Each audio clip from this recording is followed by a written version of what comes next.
Hi, hello, watch fans, and welcome to another edition of the Real Time Show with me, friendly neighbor Julia Alon. Today, I'm very honored and proud to welcome my dear friend into the physical studio in Amsterdam, Brendan Horneman. Yeah, hello. Brendan Horneman is here with you, Alon. Thank you for having me. Welcome. You are the founder and owner of Kneijnsberg watches. Indeed, I am. Yes. And you are not a new kid on the block. You look very young, but you look about my vintage. Yes, I am. 19? 80. Yeah, we're a year apart. So you're 45 or you're turning 45. Yes. But you have good genes because you look like 35. Thanks. Thank you. That might be because you are a master watchmaker, but also a master for pupils. You are a teacher at the Vakschool in Schoonhoven, Yes, I am. the one and only school for watchmakers in the Netherlands. Yeah. This is my 6th year now as a teacher. I'm very happy to do that. Vakschool is a very nice place. And in the Netherlands, it's well known. Most of the luxury professional people that I met from the Netherlands either have a degree from the Vakschool or have been taught by somebody from the Vakschool. You have a track record in the watchmaking industry, repairing watches, building watches. You've left Richemont Group where you were leading the Bon project in Amsterdam, if I remember correctly. Correct, indeed. Yeah. Which was the spin-off project from Baume et Mercier, Yeah. where they made sustainable watches, and they actually had Amsterdam engraved on the back. I remember. Yes, made in Amsterdam. Yeah. Like the second product in watches that was made outside of Switzerland from the Richemont Group. The first is IWC, was also made in Germany. All the other watch products are made in Switzerland, except for the Baum project. We had the honor to be able to engrave made in Amsterdam. So tell us a bit about that. It's actually a very interesting project. Yes, it was. Yeah, it was started by Marie. I do not know her last name at the moment. And she had been working for Baum Mercier for a long time. And they decided to do a different take on sustainable watches, sustainability in products. And they decided to do a brand in which customers will be able to customize their watch pieces online, no animal products, low carbon footprint, and also some basic entry level watches to have more response on the demographic for what they were doing. And it was quite a nice and exciting project, but it was difficult as well. Yeah. It's quite difficult to have a central located watch shop and to serve customers worldwide, from Japan to Australia.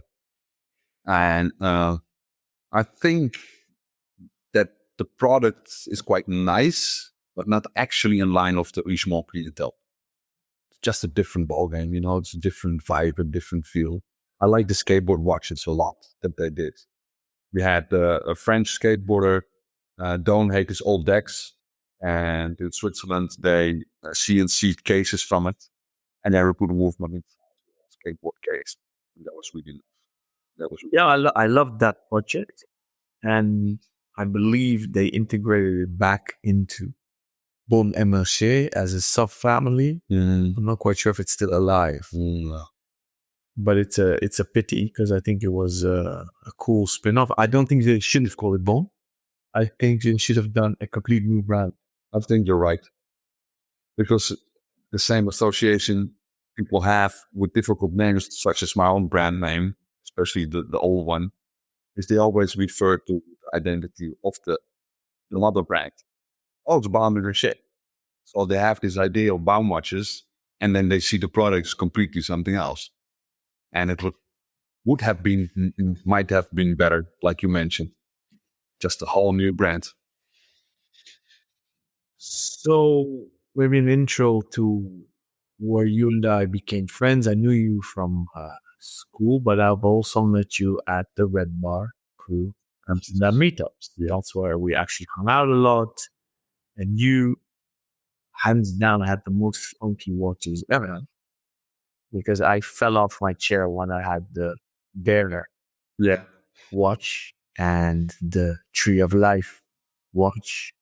And chapter 3 was the Pièce Érotiques. Yes. And magnet dials. So I said, where the F did you find these watches? And then you looked at me with a very strange face and said, I made them. So I said, yeah, stop kidding around. So I was blown away by your creativity. Currently, you might not find these watches on Brendan's website, which is KNEIJNSBERG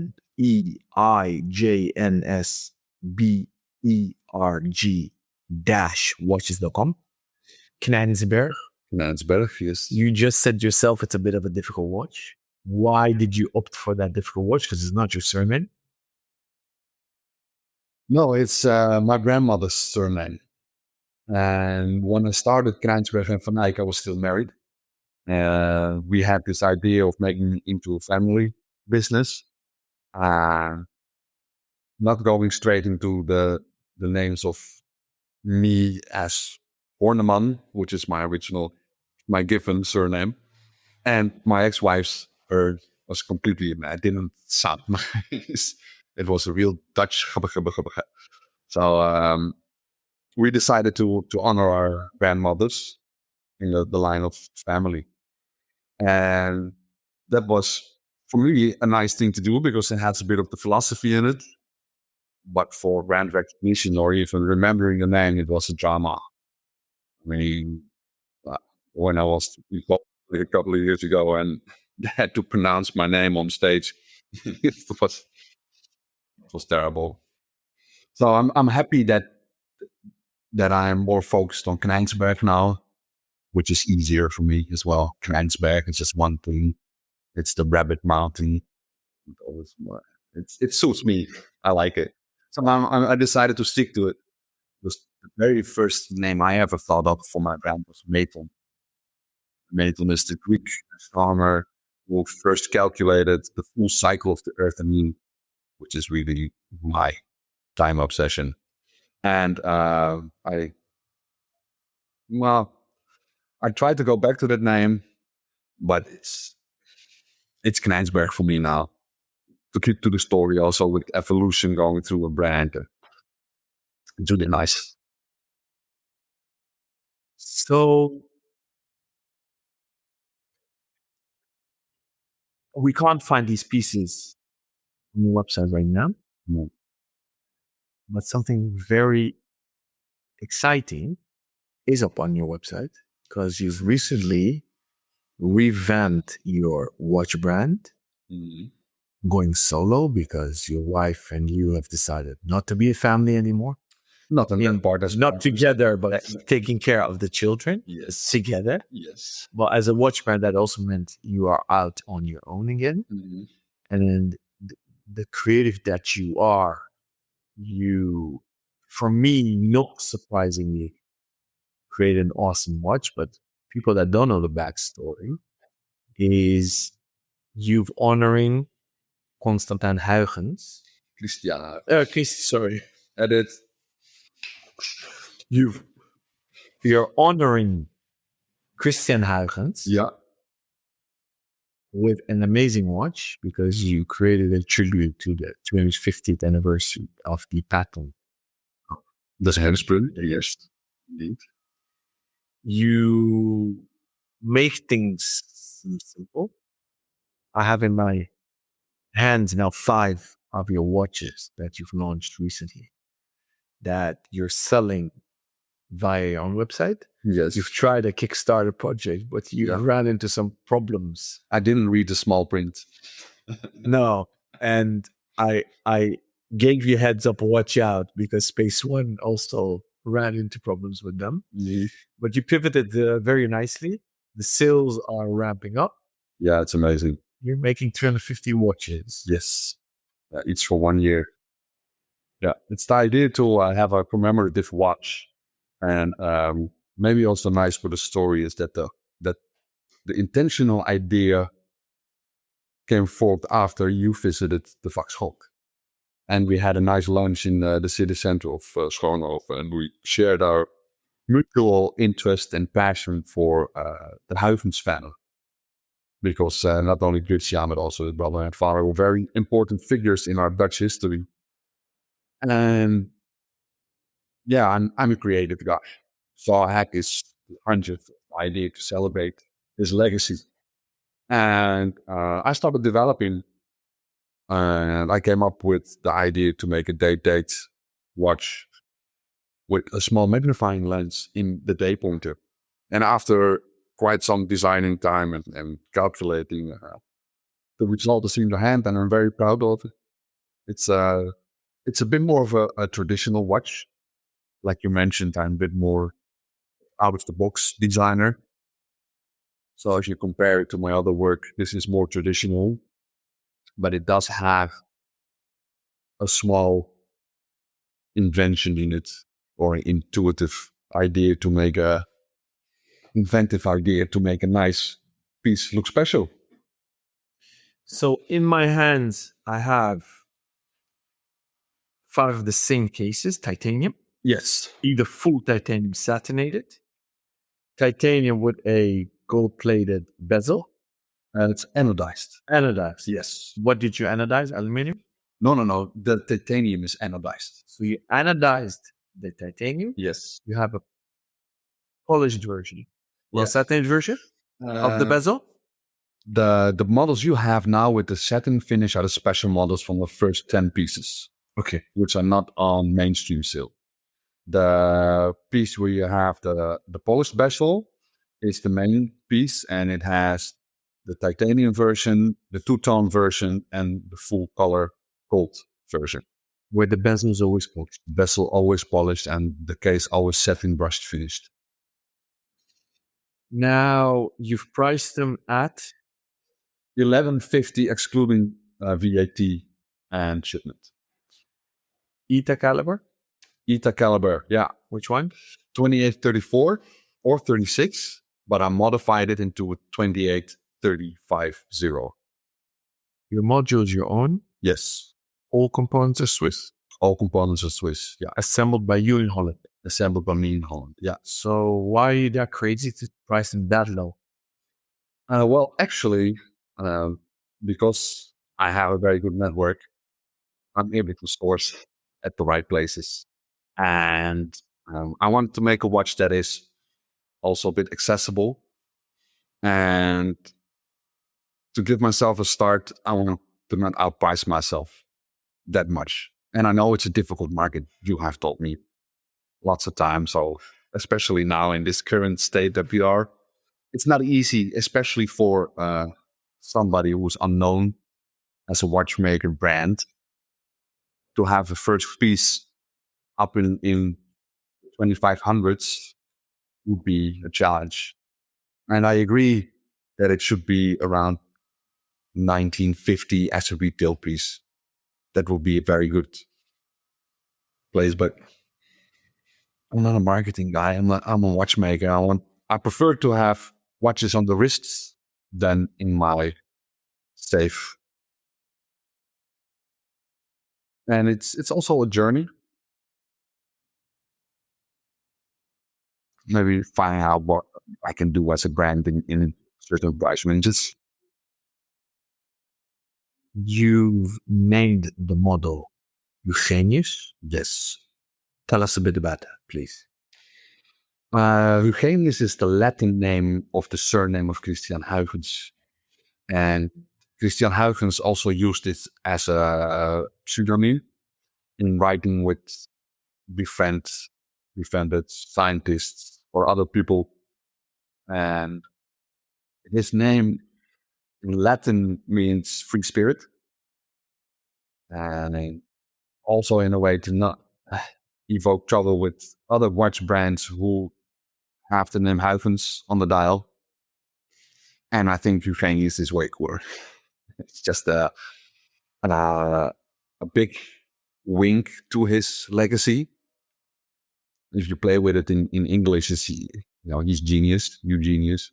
new genius, man. So it's a fun way to play with it, but it has nothing really to do with his genius. Actually, it just means free spirit, free mind.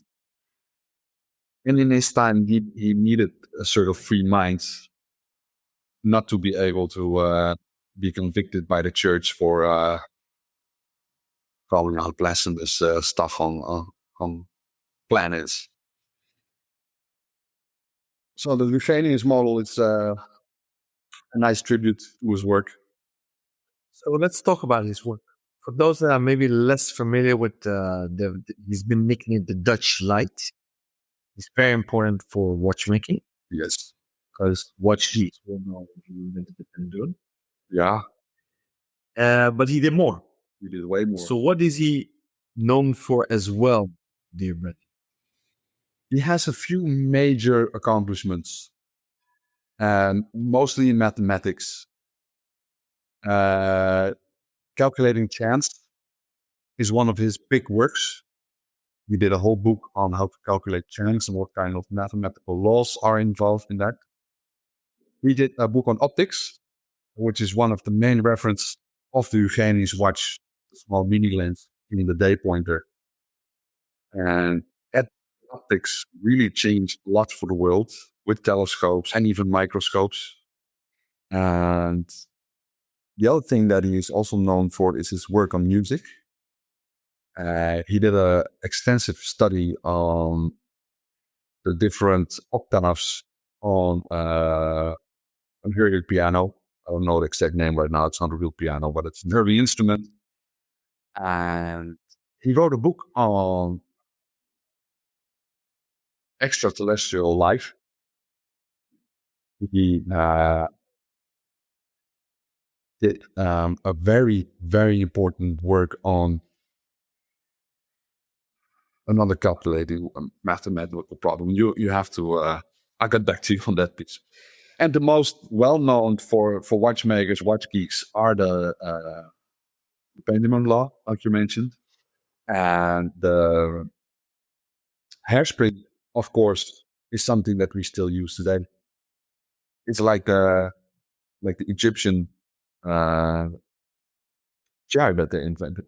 The chair is an Egyptian invention. Mm-hmm. It's about 6,000 years old. It's unchanged, still the same. We still sit on it. And for the hairspring, it's a bit of the same. It didn't really change in the past 350 years. So all mechanical watches, with the exception of the high-end pieces with special escapements, all have a balance spring in it. The hairspring that drives the regulating organ. And about planets, what did you discover? Yeah, pardon me. Yeah, he didn't discover Saturn. No, but he proved that it was a ringed planet. Yeah, because there were doubts about if it even was a planet or not. Yeah. And with his lenses and with all his works in science, he proved that it was a ringed planet. Yeah. And later he also discovered the first moon of Saturn. And actually from the first publication of the discovery of Saturn, he became really big. He became one of the first members of the Society of Science in Paris and in London. So yeah, he had reputation. He was like the modern rock star with his big hair and flamboyant speech. He also corresponded with Newton and his likes, didn't he? Yes, he did. Yeah. But you were so insecure you would use his pseudonym, like you said. Yeah. What's his nickname? He was also paranoid a bit for the mail. So like we all send watches today. Yeah. Everybody who knows this, when you have a watch and you send it somewhere, the creeps start coming in, especially when you hand it over, put it away, it's like, he had to send him, so he would use his pseudonym. So if his letters would get stolen, they didn't. Because if you write something that wasn't true, before he proved it scientifically, they couldn't argue with him. That wasn't me. Yeah. So yeah, it was a bit paranoid, but way too clever. Never got married. had lots of attention because we was this, And so you actually recommend me to read the book Dutch Life about his life, which I found very interesting. Is what I didn't know about the lenses that you just referred to. The Dutch were very important in that. They were lens crafters. And that got on my radar because Spinoza was also a lens crafter. Descartes did it. Apparently, most of them also died because they would inhale the dust. And that would go into the lungs. So that was interesting. So using that as a segue, looking at your watch right now, it might seem as a simple watch. We have an hour hand, a minute hand, a seconds hand, a date window, and then suddenly we have a fourth hand with a huge magnifying glass, and we see 7 icons. Walk us through what we see on the dial. Okay, so I have chosen the symbols for the day indication. So if you look at the dial at 12 o'clock, we start with Saturn. Saturday is Saturn's day. Due to the movement, the day pointer rotates anti-clockwise. So the next step on the left side is the sun, just a small symbol for the sun, and then next is the moon, which are quite recognizable for all. And then on Tuesday, we start with an arrow symbol. And an arrow symbol or spear symbol is the symbol for the god Tyr, or Mars, which was the god of war. And on Wednesday, we have a rune for Wodan. And it's Wodan's day, Wednesday. And on Thursday, we have Thor, the hammer. After Thursday and Friday, we have Freya. And I've made a combination between the Latin and the Germanic symbols. And they all have this universal connection with each other. I mean, we all call Saturday in Western Europe. I mean, in Asia, it's different because they have a different time and a telling origin. And I decided to make a mixture of the Latin and the Germanic, actually, I have to say, influence, because Iowans have that same influence as well. Latin is the scientific language, and Dutch and Germanic is the local, the culture language. And to combine those two was for me something personal, also very nice to see, because it's in line with my own ideas and interests. And it is something nice to a story. It's really nice to have stories behind the days, because we all have stories on our days. Do you have a favorite day? The week just changes. Every day. Every day. I love every day. Good, I like that. I love every day. I'm excited about every day. And but it might be Saturday. Yeah. Okay. The Shabbat. Yeah. The rest of the day. There's the resting day. Yeah. I don't have a favorite. Yeah. No, I think it's ingenious what you did. I'm racking my brain for 2 things, because I don't know any watch currently on the market that pays tribute to Huygens. You said I'm choosing Huygens because of probable IP issues. But as far as I know, nobody does it. If I'm not mistaken, Christian van der Klauw, the brand, made one-off watch also for these anniversary. Yeah. I haven't seen it though, to be honest. I know the brand names are registered in Switzerland in all different shapes of spellings, with a Y, with an IJ. Christian, I want a double A. You looked into that? Yes. So that's the name. Now, very ingenious of you.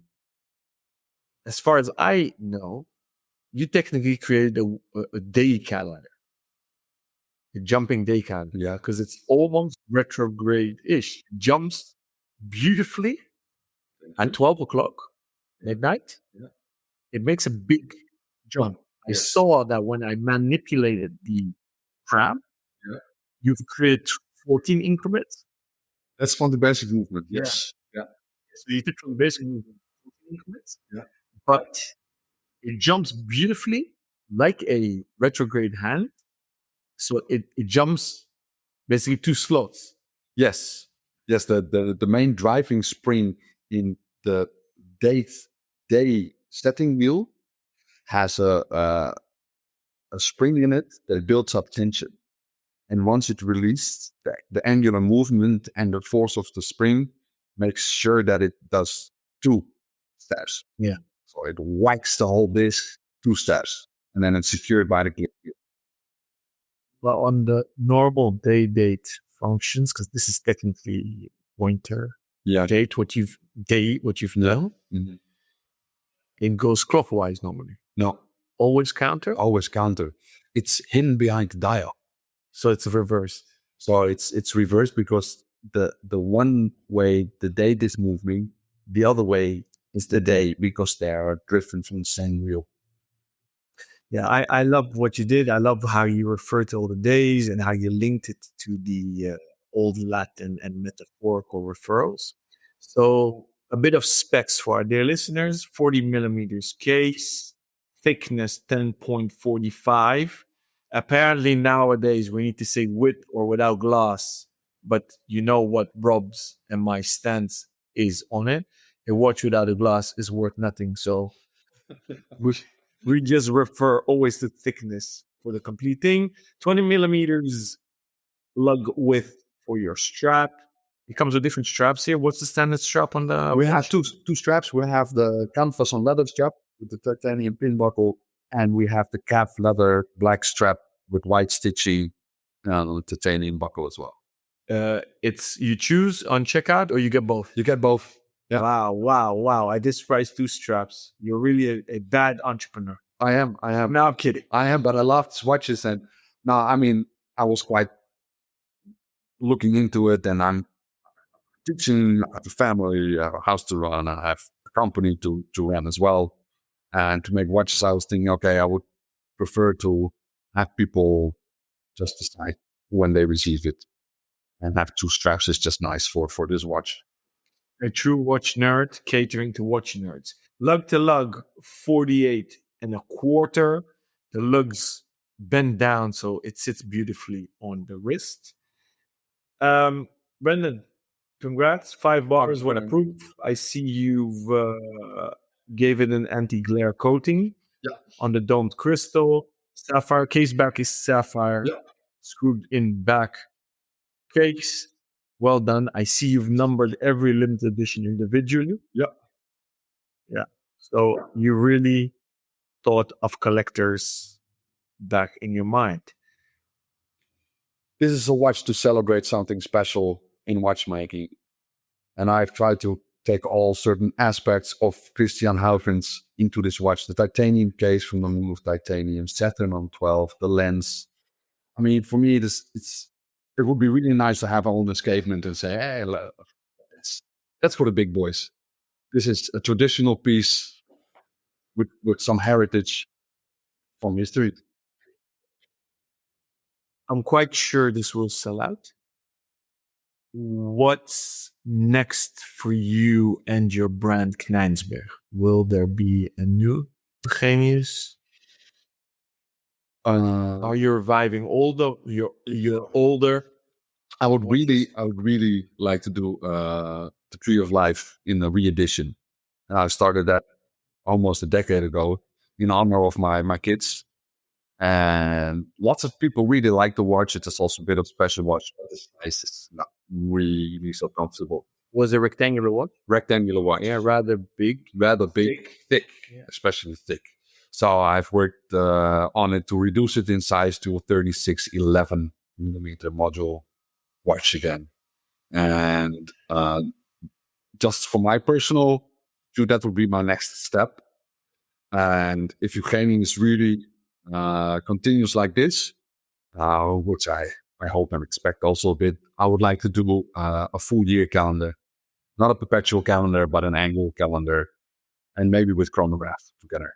That will be really nice, like the old pocket watches you have with the moon phase and the day and the month and the year, or not the year, but that are really nice inspirational pieces. Just to finish off the Tree of Life watch, what was unique in complication there? Please explain. There's also an annual calendar, but it has a tree with cut out leaves in a MOP dial, and it has a soft dial with colors on it. So when you wear this watch, the tree changes color as per season, and it rotates the disc behind the tree to show all the leaves changing colors from light green to dark green, full year round. So that's also a bit of a family thing. We all have seasons in our lives. The big summers of daddies and winters of grandfathers and springs of student guys running around in the city. That will be my next step. Going to the first one? Artio, the bear watch. Yes. Yeah, it's a very nice piece, but I want to do that in rose gold. But so just 10 pieces in rose gold. No, you need to Google that. It's literally a case that has ears on the 11 o'clock and 1 o'clock position. Yeah. And it's a round case. It's bonkers. So It has an animated face. how did you come up with the idea? Did you ever ask an 8-year-old to draw you a watch? Or did your kids make it? The baseline, I had this Tree of Life thing going on, and it was out there, and I was getting feedback and stuff like that. And I was thinking, okay, what's my next watch will be? And I asked Alon, my oldest, said, would you like to draw me a watch? And she drew a little bear. And then I thought, what's the addition to the bear? And then I looked at her face. It's, she just has to wink at you and stick her tongue out.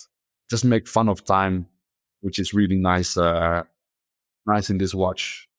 It's playful. And what happens at the left eye? The left eye gives you a wink. So her face is normally with open eyes and closed mouth. And every 45 minutes, the cycle rotates one of the discs. And then she sticks out her tongue. And the next cycle, she gives you a wink. And then she pulls back her tongue. And her eye goes back to normal again. And that rotates the whole day. So if you give this to your daughter and she goes out and at 12 o'clock, she's like, oh, I have to go home.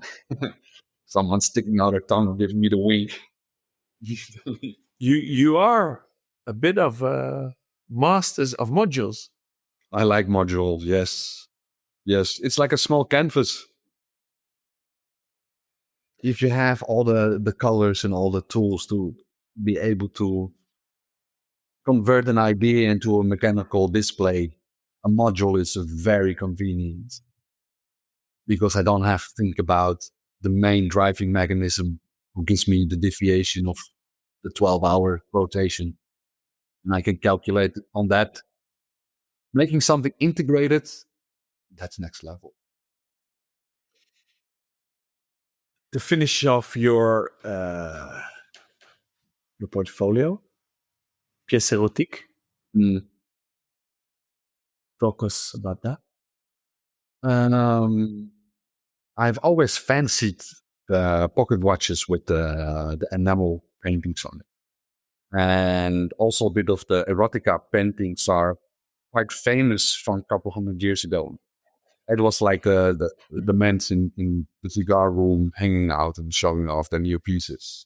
And that got me inspired a bit. And I got in contact with a Hungarian enamel master, Paul Thot. And he had this Art Deco dials, which were really nice. And I contacted him and I asked, well, would you like to do a project with me? Can you make me a dial? And he said, yeah, sure. And then we started to design it back and forth. And his drawings are all handmade. He's a real fine artist, a master. He makes paintings that are, well, you can just put them in the Rijksmuseum and people will really enjoy it. And the first one is the black edition, and I had this idea to put black diamonds on the dial to have a nice integrated with pink colors and a nice flower and a couple making walk in the center. Because our most precious time is our family time, and our family comes forth out of the ones we love or care for. And I made two other ones that because I had to find a way to make it even better because I had trouble with stones, which is, it's a challenge. And the second two are more traditional, are more like inspired by Pompeii with the big frescoes. And that you have, it's absolutely amazing. And I made one in yellow with a yellow flower and one in blue with a nice blue flower and then a champagne colored lines perhaps. And I'm working on the next one at a contact again, and this time without just to have a nice clean. And it's also a bit of a passion project because I like it. And I was thinking, oh, I have very nice watches now, and sometimes I wear them personally, but it's a collectible thing as well. You really have to be into it. The craftsmanship is outstanding. I mean, he uses one-haired brushes to make 3D dots and have a loop. You probably might see a pimple on somebody's butt somewhere. So yeah, that's the more side line I'm trying to keep on going. But for now, it's full on for Eugenius. I'm working very hard to get all the orders in place, to get all the details sorted out. It's lots of work. And everybody, like we mentioned before, shipping watches is a challenge. So I'm starting production end of August, and then mid-September, end of September, I'll be shipping the watches. And that will be very nice for me to get some more time to think to the next project, see what I can do. So I'm really looking forward to that. You spoke about challenges. As an entrepreneur, what challenges or bottlenecks do you encounter that you find most difficult? Exposure. As an entrepreneur, and you start with a new product or a new brand or a new website, it takes so much time to mail, email, contact, call, shout, whistle, scream at people to get exposure. And it's very important. If you have the nicest watch and nobody sees that stuff, nobody is familiar with your work and they won't buy it. So that's, for me, it's a big challenge to keep that going as well. Because if I move my attention to making watches, it's full on. I have to sit down at the bench, be dedicated and concentrate. I can't pick up my phone. I can, but that's not what I want. I just want to watch and then go on for the next. Because you assemble them. Yes. You don't outsource it. No. I have to do the modification on the movement. No, I mean that because I have this background in production for over 15 years and I'm able to do a good logistic run. I want to do that as well. I like that. That's part of my job. But it's a challenge to get the exposure. I think for every brand, always. And the movements are also always a challenge. I ordered them this weekend. And hopefully they will be as I expect. Because it's not easy to get fresh movements straight out of the factory. ETA won't sell you nothing. Celita would start at 1,000 pieces. So you have to do it with the subcontractors and the suppliers. Usually it's new old stock. And you have to check all movements, make sure that the oil is not dried out or there's any damage on overhaul or whatever. And that's a difficulty. And then later on, the quality control is also something that is very labor intensive. If you have an extended quality control to make sure that a date function will operate, you have to let it run for a whole week. I want to make sure that it's a full cycle and preferably two. One on the cycloid and just moving on an automatic wrist machine, and one half off just to make sure it runs up power reserve, and one back on the machine to make sure it builds up power reserve with the automatic device. And you have 2 weeks of quality control. And that's for 150 watches. It's quite some work. Hence, I say your price is too low. Going back on your two obstacles, and thank you for sharing and being so frank.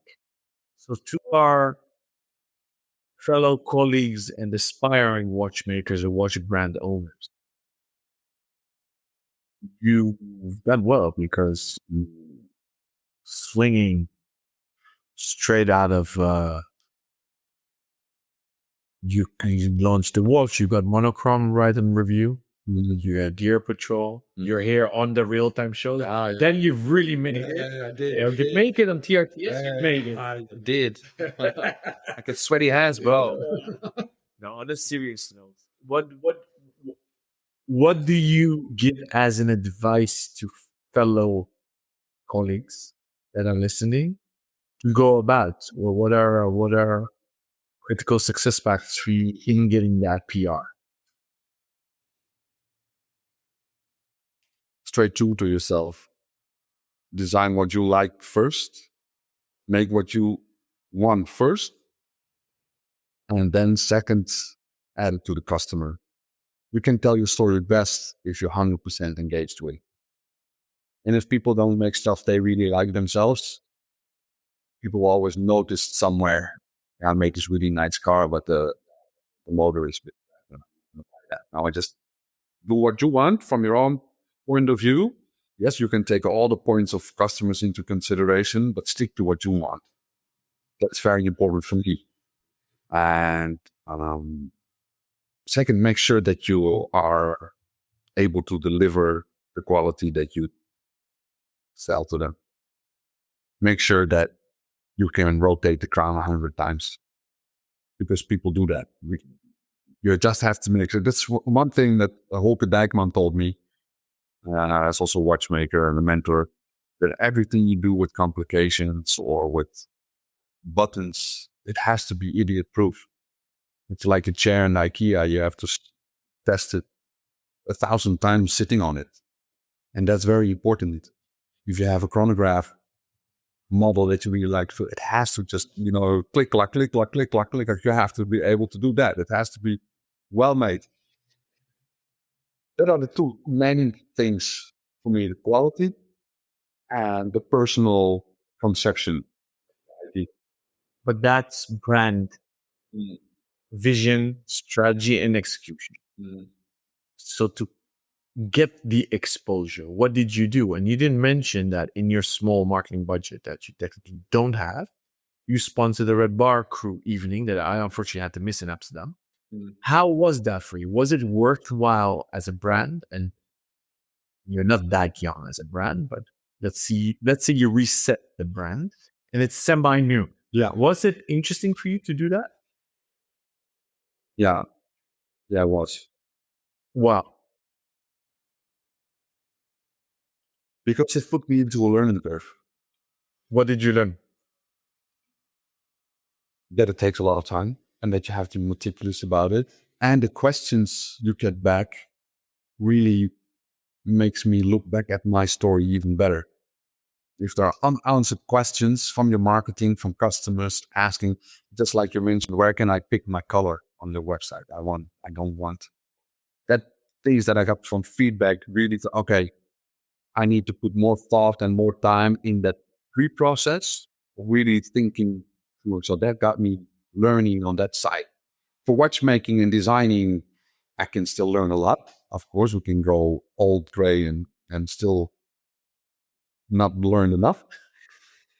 But for the other side of the industry, I was just a small kid with some ideas. I had this funny anecdote, if I may tell you. When I had my first training in Switzerland at Breitling Genshin, we went into the workshop place where we had the training, and you had this tunnel going to the other building. And the trainer Jean-Marc said, okay, now we don't do the French part. And I was like, me. Because in the workshop, they almost always spoke German. They were locals, convention, and resistant. But in the marketing side, and they were all French. It was like a complete different world. And I'm still thinking about that moment. Is like going through the funnel and saying, okay, we have one watch world going on this side of the building, different world on that side of the building. And for me now, as a brand owner, I have to combine the two. And I can not only be the watchmaker, which I am for most of the part. So I hired a few smart guys and really enthusiastic guys to do the website for me and stuff, because I'm not a coder. And that is the thing that I'm really learning now a lot from the other side is, okay, what's the expectation of the customer? What kind of problems can he experience? What's he reading? Is it clear enough? And that is something that's really, it's helping me now moving along as a watch brand. Interesting. I actually walked that tunnel in Grenchen as well, Bradley, so I can physically envision what you're talking about and the clash of worlds of those in an ivory tower and those that are with the feet on the ground actually doing the manual labor. Yeah. Do you think there's a dissonance in the watch industry between marketing and the real world? Yeah. I mean, from my point of view, the best managers you have are the co-working managers. And that's where in the watch industry, the first things already start to be misplaced. We have a nice manager that is good in business skills, but doesn't know watchmaking, starts running a workshop. It will derail pretty fast because it's such a specific thing. But the same thing goes around as well. If you put a watchmaker who has nice ideas into a marketing team, probably will go down south pretty fast. It would be nice if they will correlate more and understand each other better. But it's marketing idea is different. It's a different thing. And most of the watchmakers are very meticulous. They want to be exact. No, it's calculated, it's math, but marketing is also feeling and being sensitive and trying to see what's new, what's going on. And you can have one idea now that everybody's, and in the next 6 months it can be gone. It can just be. So yeah, there are two different worlds going on, and there's a very large gap in between it. And I think that now maybe it's starting to evolve a bit more differently. Why? Because the big brands are also starting to do major campaigns in-house. And the marketing PR world is also changing due to AI. And 15 years ago, we would take $1 million marketing budget and spend it on a marketing campaign made by a huge agency, like a pro agency with the stuff to his name.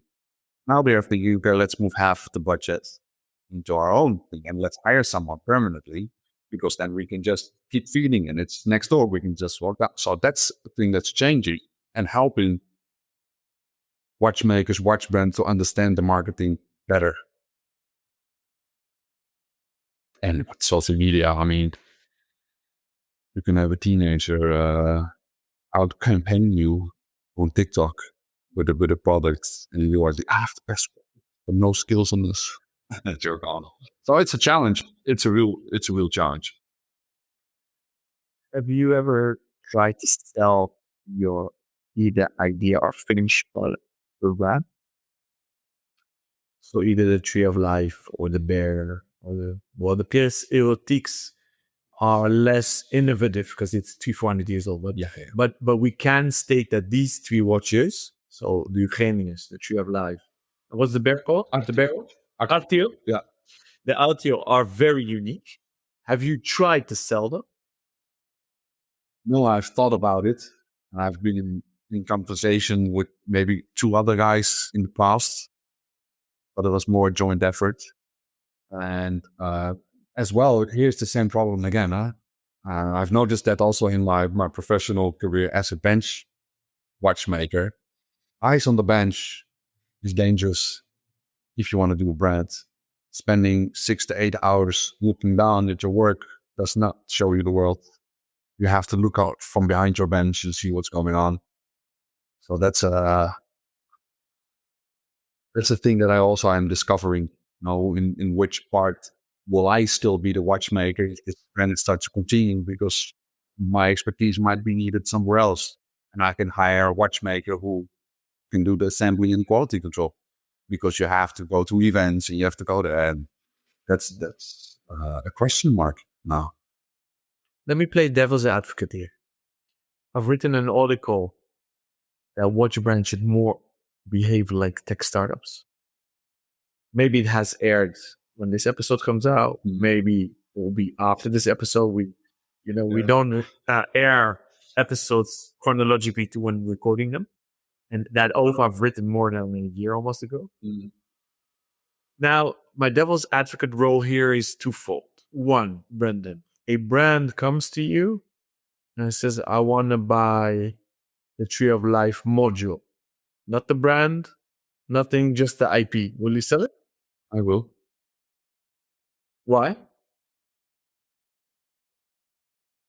Because then I'll be able to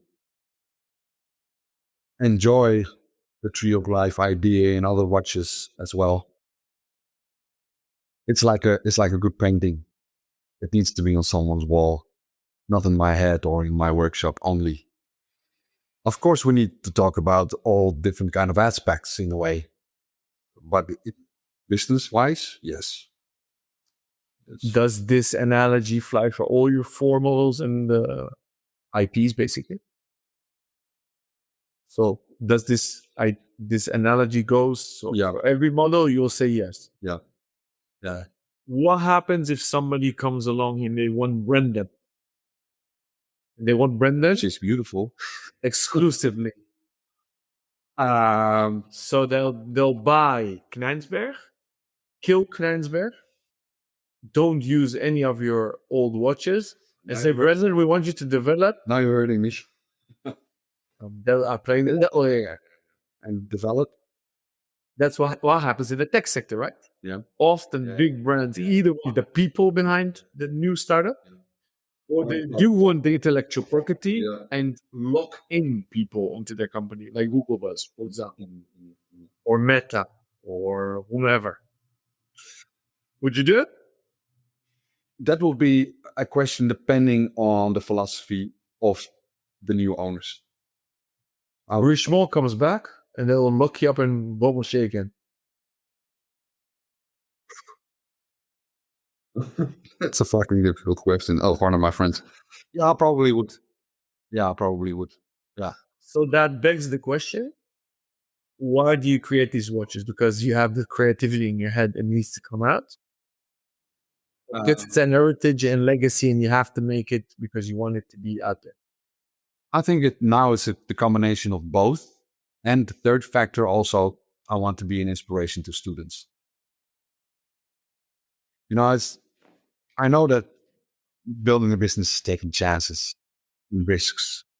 I can fall on my face. Everybody can start a business. But I think that students need to see someone who's taking that risk and is willing to go out there and take that risk, because that will be an inspiration. Even if I fail, it will be an inspiration. I mean, probably learned more from gentlemen I've met along the way who were doing the things not like they were supposed to do, because then I noticed, than from all the guys who are doing the things right. So for me, that's also always a driving for my brand, also for my kids. I mean, with this watch now, the genius. I'm telling my teenage daughter that in a couple of months she has a job packing watches, putting it on stickers, just to show that you can get an idea.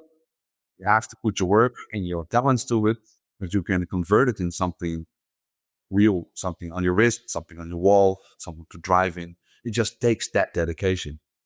And even if someone or a company comes along and would ask me the question, okay, I love your work and I want it completely for my brand, so I'm going to kill everything, I would still be convinced that they would do that because they want that idea into their brand. They just damn jealous that I can just raise the net. So I would still do it and say to my kids that, listen, it's not like I'm selling out or something. I just got this opportunity to grow and learn a bit more. And it's not forever because I have creativity and I can do something new again. I can maybe completely different, something else, but I can remake something. You know?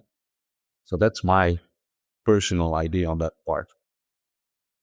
It would be nice actually to maybe even learn more for the other side of the business through that way, and then becoming whack or food skill matchmaker in the third project I do in the future. So I don't know, but I think it's a good question. It's a valid question that every maker should ask himself. Are you too attached to your own work to sell it? Or do you make your work to sell? Or is it something in between? Because if you just make it free, I would do a very lush, posh luxury piece with nice gemstones in it, and just me would make for nobody else. But this is a watch that I would also would like to make for guys like us who have this connection with time, like a bit of storytelling and like quality as well. And if someone comes along, so the next one is going to be without Kneijnsberg, but it's going to be this, and then I'm still going to say, you have to mention my name. I love the fact that you mentioned your students and that you want to be a mentor and an example to them. The vakschool Schoonhoven has created actually some grandma. The ones that come to mind are Pink Koesla. Yeah. Grenfell brothers, I think both attendants, one of them attended Schoonhoven. Yeah. Maybe you want to highlight a few more. But my question is, have you, in those 6-7 years you're at school, seen some gems? I think one is in the making is my ex-colleague that's at Spelly Constant right now. Yeah. Worked at X as well. Yeah. I think he'll make it. Yeah, he already got a certificate from Panama. Yeah. No, I think there are some that are really out there, going to be next. I have a former student, Tim Zwartekort and Willemijn Hart, who's a couple, and they just started making their own watches. And they do hand-painted dials with traditional paint. And they're also developing their own cases because Tim is now doing education on fine mechanics. And Tim is the guy who made a Dutch clock with cake figures like we have on Museumplein. Go around when every time the clock strikes for an hour, and the skater figurines would start dancing on ice.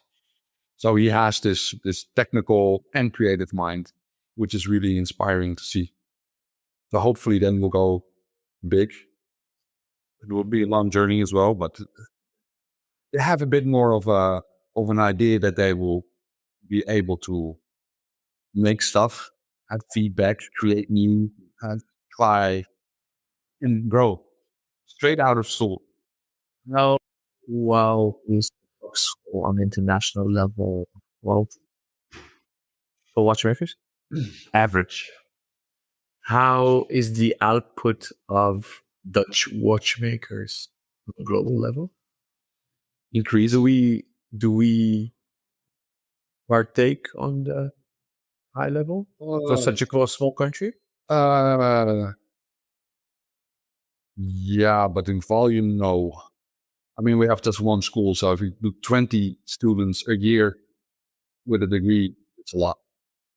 But in quality, we have lots of people who grow on to becoming atelier managers and really luxury professionals across the board.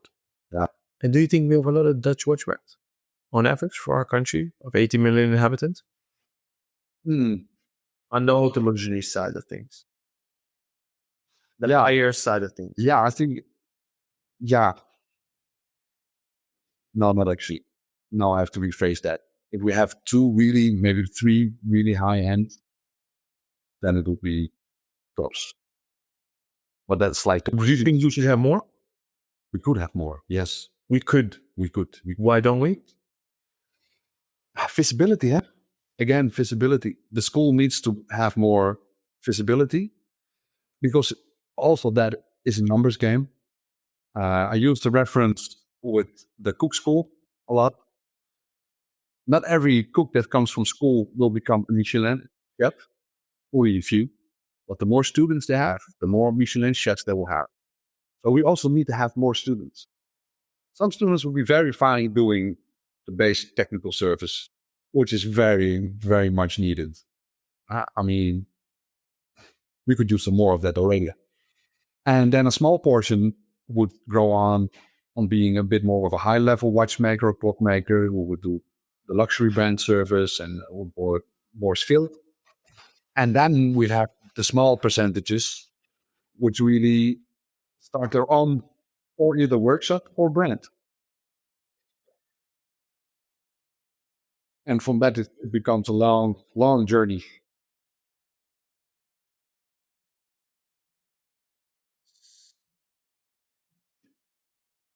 Brendan, I want to thank you. Thank you, Al. Lovely conversation. Yes, indeed. I wish you the best of luck, and I know you'll succeed. Keep that creativity flowing, please. Thanks. I will. For our dear listeners that want to become an apprentice or pupil, you can find the school, which is called Vakschool Schoonhoven. Could foreigners join the school? Is it all Dutch? Foreigners can join the cursus. Foreigners can join the commercial side, which is 1 day a week on training. So you offer courses Yeah. that are private? Yeah. And if you want to do the 3 or 4 year education, it's Dutch. It's Dutch, yes. We're still working on the English side, but that's due to the Dutch system a challenge. Vakschool Schoonhoven is spelled VAKSCHOOL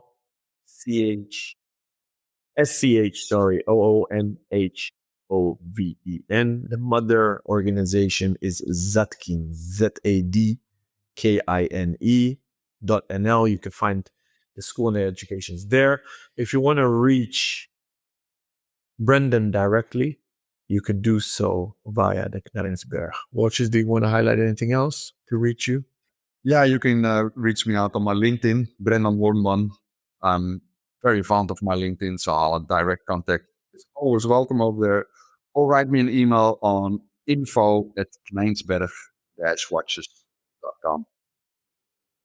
Thank you for taking the time to listen to this episode. You can find all our previous episodes on our official website, www.therealtime.show. You can find us on Instagram via @therealtime.show. If you want to support the show, please subscribe, like, rate, and share it with your friends. If you have any questions, feedback, and or criticism, please do send us a message.